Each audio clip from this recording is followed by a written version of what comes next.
Pugilism is my base. The first martial art that I really fell in love with and put time into was Thai boxing under Ajahn Songlit Singthong. Ajahn Song is a great trainer who is still active in the Vancouver, BC area.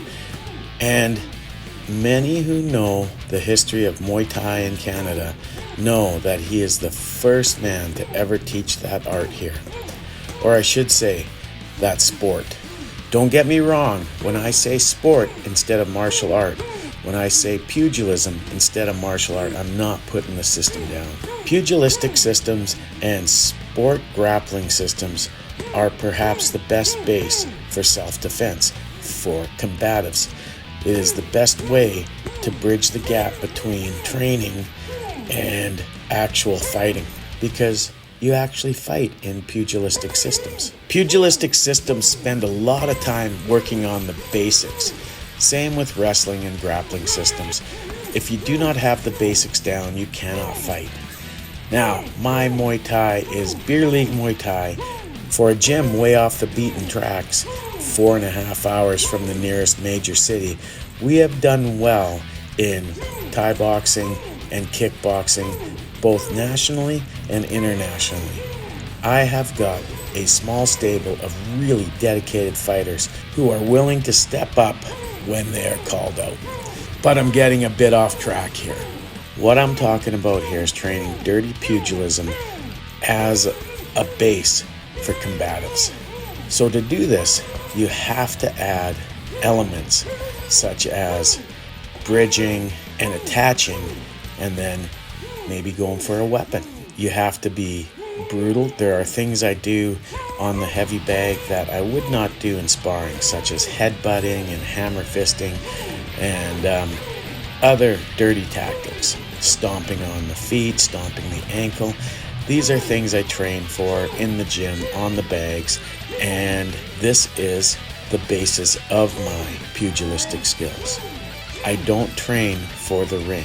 I do spar, and I'm not very good because I'm 58 years old. Well, I will be next month. And my fighters that I spar with are current fighters. They are current amateur fighters, and they're, tougher than this old geezer. But I find the ones that I can trust, and I spar, and I continue to work on my timing and my knowledge of range and my ability to get in close, where I love to work as a short-limbed, stocky old geezer. I spar for my own abilities. Now, when it comes to training, though, hitting heavy bags, hitting solo pads, and shadow boxing are the basis of my training. I can't hit someone as hard as I can a heavy bag if we are doing light sparring. And for me, at my age, it has to be light. If you're a fighter, occasionally you have to go hard. You don't have to do it all the time. Save your brain, spar light for the most part, but every once in a while challenge yourself to some hard sparring.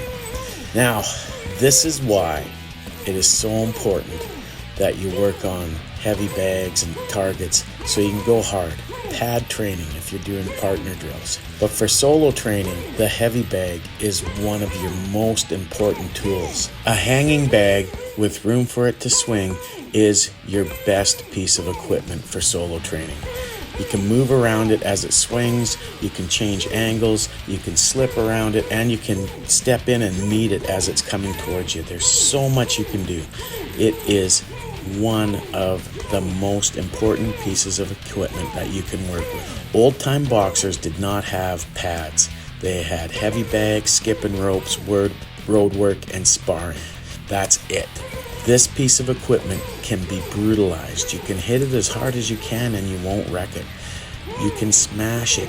You can elbow it. You can headbutt it. But be careful headbutting. You don't want to hurt your neck and you don't want to hurt your brain. So control how you headbutt. Also, work on your fitness.